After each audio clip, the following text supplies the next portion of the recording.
En la década de los 90, la destrucción masiva, el fin del mundo y el colapso absoluto de la civilización se convirtieron, irónicamente, en el pasatiempo más rentable e hipnótico de la humanidad. Ya. Hay que reconocerlo, había una obsesión colectiva por ver el mundo arder desde la comodidad de una butaca. Los 90 no fueron solo una década más.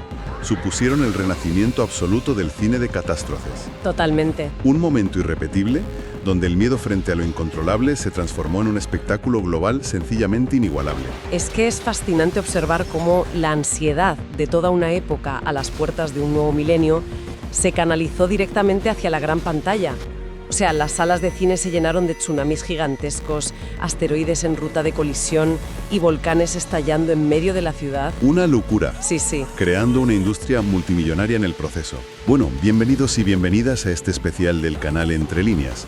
Así que para empezar este viaje vamos a sumergirnos literalmente en la oscuridad de un entorno claustrofóbico. Arrancamos en la oscuridad con Pánico en el túnel del año 1996. Un peliculón. Viéndola hoy, ¿qué le hace tan clave para entender el inicio de esta fiebre destructiva? Pues lo más interesante de esta cinta es que representa a la perfección un cambio de paradigma brutal en la figura del protagonista. En los años 80 estábamos acostumbrados a héroes de acción casi robóticos. Sí, invulnerables. Eso es, ejércitos de un solo hombre. Pero aquí, Sylvester Stallone interpreta a un ex jefe de emergencias médicas con una carrera manchada y un prestigio hundido. Es lo que en narrativa se conoce como el arquetipo del héroe común. Un tipo normal. Exacto, un profesionado con heridas del pasado y una vulnerabilidad muy real. Y ahí es precisamente donde reside la conexión humana. El peso psicológico de la película no está solamente en sobrevivir al derrumbe del túnel Holland, que ya de por sí es angustiosa, Ya te digo. sino en la redención personal de este hombre frente a una situación límite. Se respira el miedo, la asfixia, y gran parte de esa tensión casi palpable viene de cómo decidieron rodarla, porque no se ve como una película moderna llena de pantallas verdes. Y ese es un detalle técnico brutal, fíjate. Dependieron casi en su totalidad de los efectos prácticos. Usaron agua real, inundando el inmenso set del túnel, lo que crea un ambiente de peligro físico auténtico para los actores. Esa textura del agua helada. Sí, el barro manchando la ropa, los escombros cayendo. De verdad, es que supera con creces a muchos desastres generados íntegramente por ordenador hoy en día. Y a nivel de industria dejó una lección importantísima. Demostró el poder de este género como producto de exportación. Por la taquilla. Claro, el 79% de sus ingresos en taquilla provinieron de fuera de Estados Unidos. Es que el lenguaje del desastre, el miedo a quedarse sin aire o ahogarse, es universal, no necesita traducción. Pero bueno, salimos a la superficie para mirar directamente al cielo estrellado. ¿Cambiamos de registro? Totalmente. Hablamos de Armageddon de 1998. Pasamos del barro a la pirotecnia espacial. Buf, aquí entramos de lleno en el maximalismo puro. Es la firma inconfundible del director Michael Bay, donde el concepto de menos es más sencillamente no existe. Para nada. Esta película encapsula el éxito comercial arrollador y la inmensa energía patriótica de finales de los 90. Para dar un poco de perspectiva, fue la película más taquillera a nivel mundial de todo 1998. Es una locura absolutamente frenética.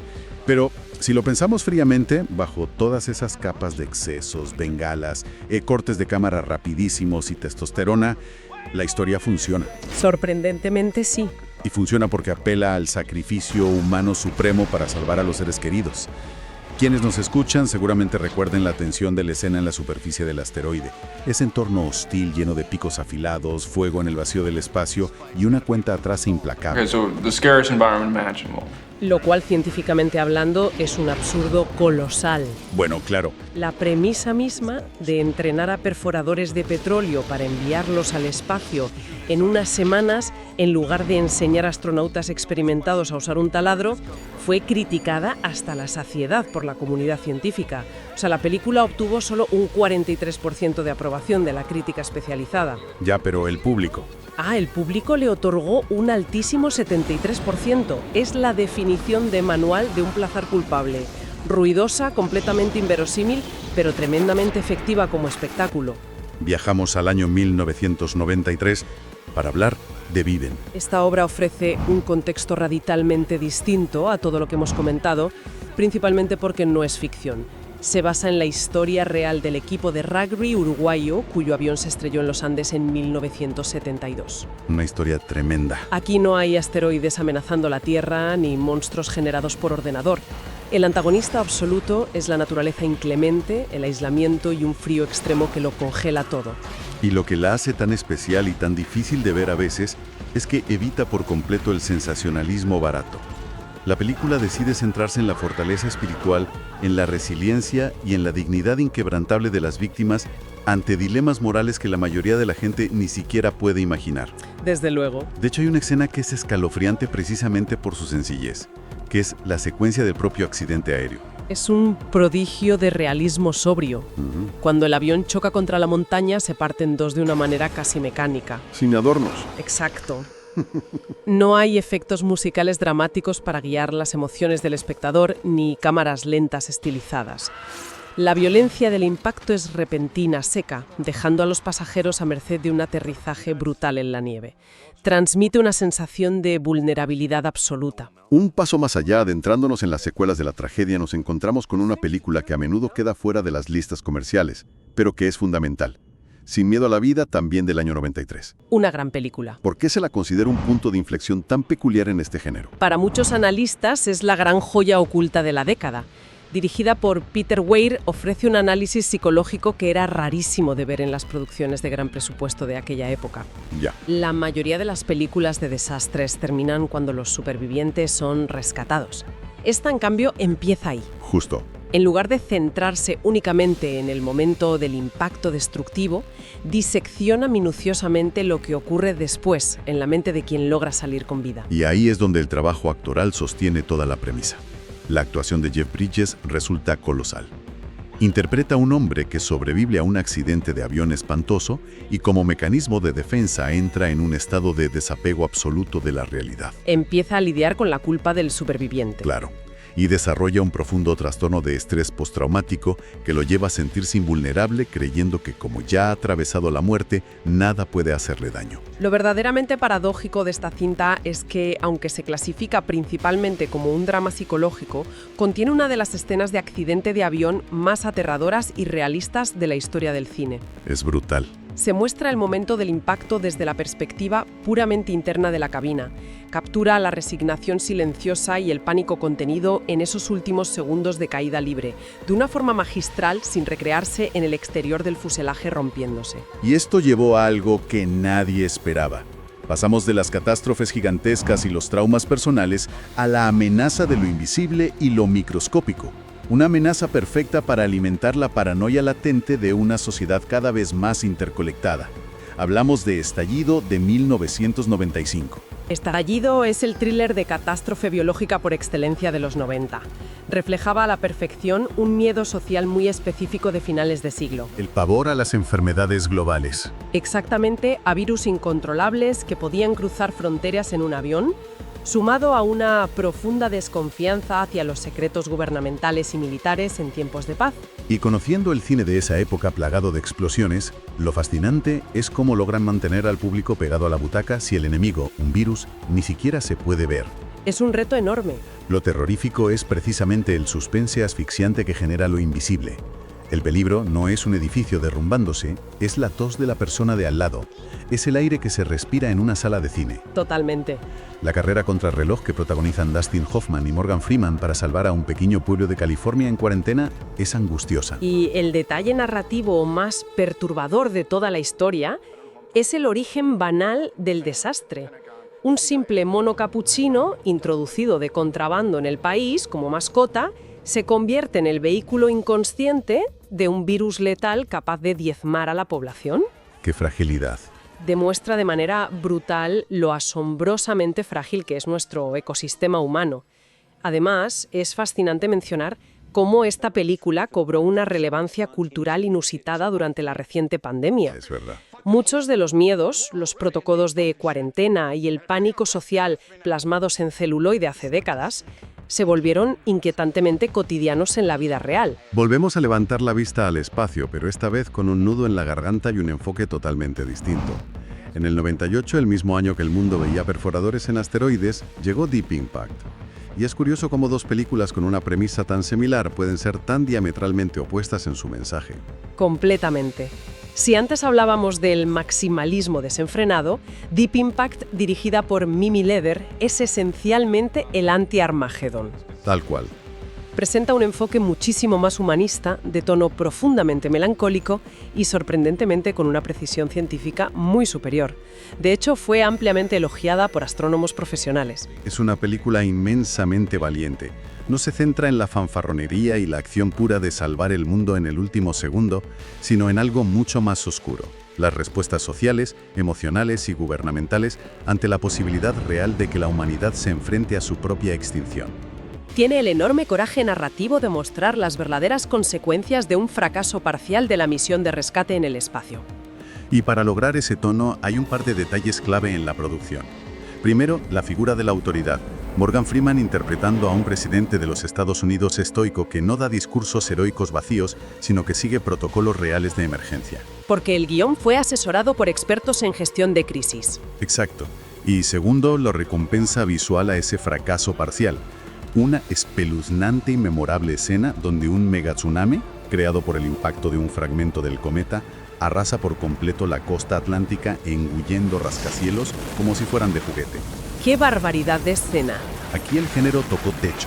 La innovación técnica emergente transformó los elementos de la naturaleza, que antes en el cine eran simples decorados de viento o lluvia, en bestias vivas y rugientes. El cielo se oscurece. Para hablar de Twister, de 1996. Twister no solo es una película entretenida, es la demostración definitiva del inmenso potencial que tenía la era digital incipiente. Lo que hoy conocemos como CGI. Exacto. Fue una auténtica revolución visual impulsada por la compañía Industrial Light and Magic. Lograron crear tornados digitales fotorrealistas con un comportamiento dinámico y destructivo que literalmente cambió para siempre los estándares de la industria. Era un riesgo enorme.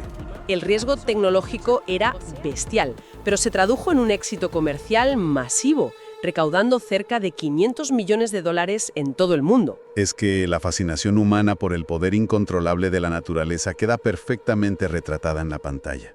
La genialidad de Twister es que trata al fenómeno meteorológico no como una simple corriente de aire en espiral, sino como un monstruo tangible con una personalidad casi vengativa. ¿Un depredador? Sí, persiguiendo incansablemente a los protagonistas por las carreteras de Oklahoma. ¿Cómo lograron darle esa sensación de presencia tan amenazadora? Pues a través de una innovación oculta muy curiosa y brillante en el diseño de sonido. Se dieron cuenta de que grabar viento no era suficiente para intimidar al público. Así que mezclaron esas grabaciones con rugidos y gruñidos de animales, sintetizados bajando su tono drásticamente. Usaron sonidos de animales. Sí, de leones, tigres y osos, para darle esa presencia aterradora a los tornados. Y visualmente dejaron imágenes para la historia.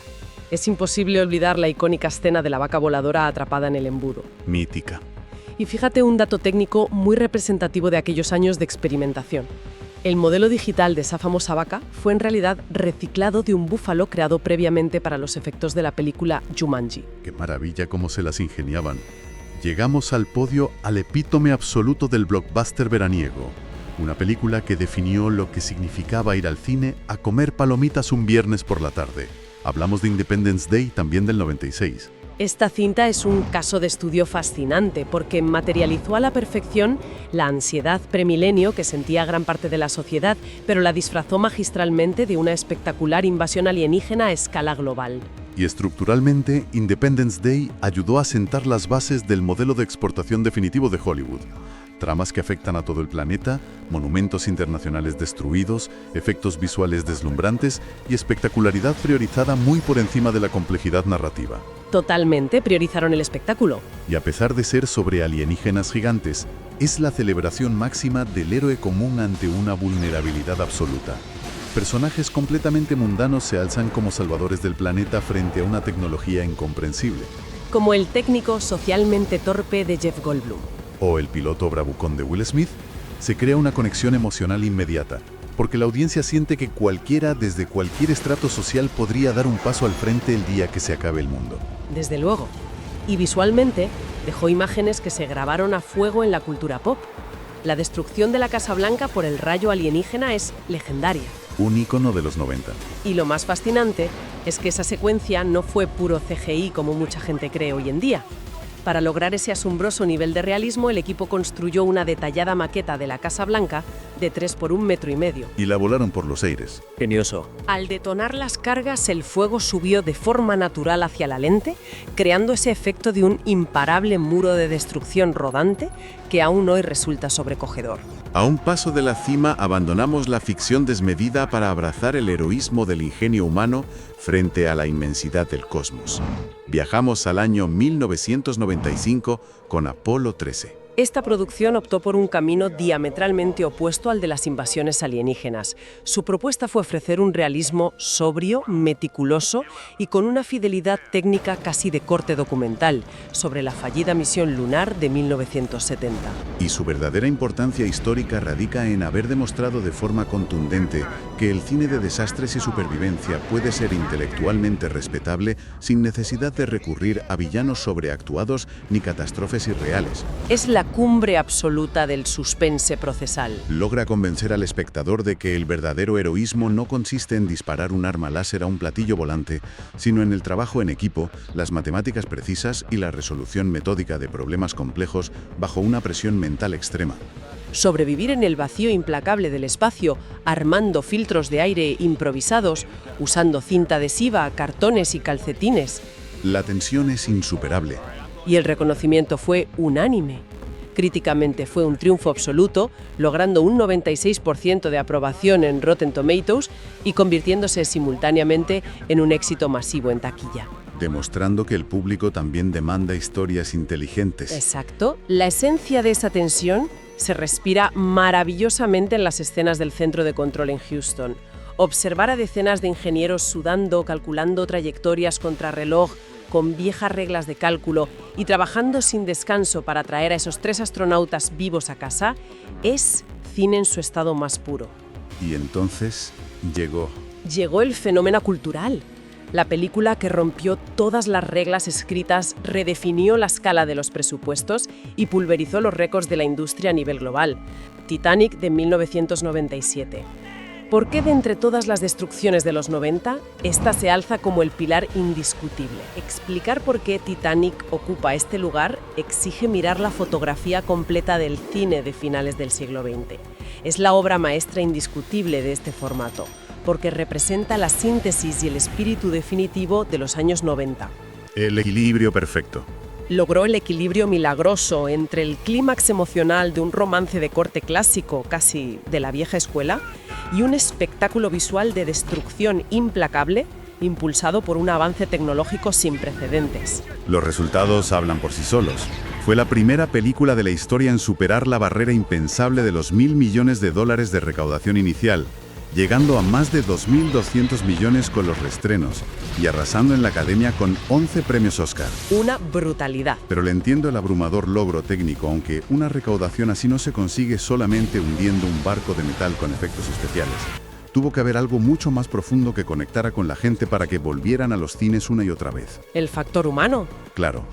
El desastre funciona a un nivel tan devastador porque, para cuando el barco choca contra el iceberg tras más de hora y media de metraje, la audiencia ya ha invertido su corazón y sus esperanzas en los personajes. Se ha expuesto con maestría la arrogancia tecnológica de la época. Esa idea soberbia de la máquina insumergible creada por el hombre, contrastada fuertemente con la fragilidad de las clases sociales atrapadas en su interior. La vulnerabilidad humana frente a las oscuras y heladas aguas del Atlántico sencillamente rompe el alma de quien mira la pantalla. Así es, el impacto emocional es innegable. Pero detrás de esa magia impecable que vemos en pantalla, el rodaje fue una auténtica guerra de desgaste físico y psicológico sin cuartel. James Cameron es sobradamente conocido por su perfeccionismo implacable, pero en Titanic las condiciones de producción llegaron al absoluto límite humano. Era tan exigente. Era tan sumamente duro e intransigente en el gigantesco set inundado que el equipo técnico le puso un apodo secreto. Lo llamaban MIG, que es Jim escrito al revés, viéndolo casi como un alter ego malvado durante los largos rodajes nocturnos. Tela. Lo describían en la prensa especializada como un capitán Bligh moderno armado con un megáfono, controlando obsesivamente cada pequeño detalle, a menudo subido a una grúa a decenas de metros de altura sobre el agua helada. Es innegable que ese nivel de exigencia demencial dio como resultado escenas de un realismo apabullante y aterrador. Pensemos un momento en la famosa y dolorosa escena de la majestuosa gran escalera de primera clase hundiéndose bajo el océano. Impactante. No fue un truco digital.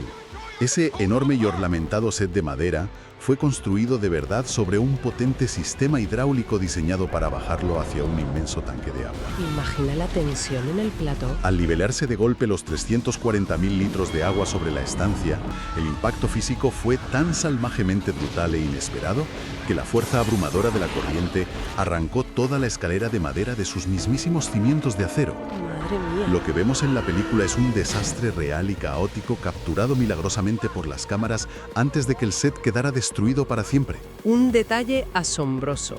Y ese perfeccionismo enfermizo se extendió hasta los desgarradores momentos finales de la cinta, para mostrar el dantesco escenario de cientos de pasajeros flotando inertes en la superficie del océano congelado bajo las estrellas.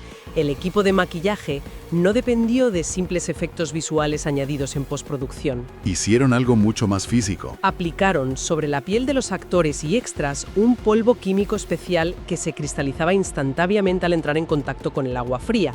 Además, cubrieron meticulosamente sus cabellos, pestañas y ropa con cera líquida para simular a la perfección la escarcha letal y la palidez de la muerte por hipotermia. Un nivel de realismo que resulta genuinamente escalofriante de observar. Una verdadera pasada. Llegados al final de este extenso recorrido por el caos, queda una gran pregunta flotando en el aire para la reflexión de la audiencia. De todos estos colapsos de túneles, erupciones volcánicas, invasiones alienígenas, cometas y tormentas apocalípticas, ¿qué desastre cinematográfico de esa increíble década dejó la huella más profunda en la memoria colectiva? Ese es un debate inmenso que da para horas de análisis. Hay infinidad de matices, anécdotas de rodaje y pequeños detalles técnicos de esta época dorada que siguen analizándose hoy en día por amantes del séptimo arte. Sin duda. Y por supuesto es una conversación fascinante que continúa muy activa en el área de miembros del canal Entre Líneas, donde la comunidad sigue desgranando plano a plano estos clásicos inolvidables. Ha sido un verdadero placer compartir esta inmersión tan profunda en las entrañas del apocalipsis cinematográfico. Hasta la próxima aventura, nos vemos en la oscuridad de la sala de cine.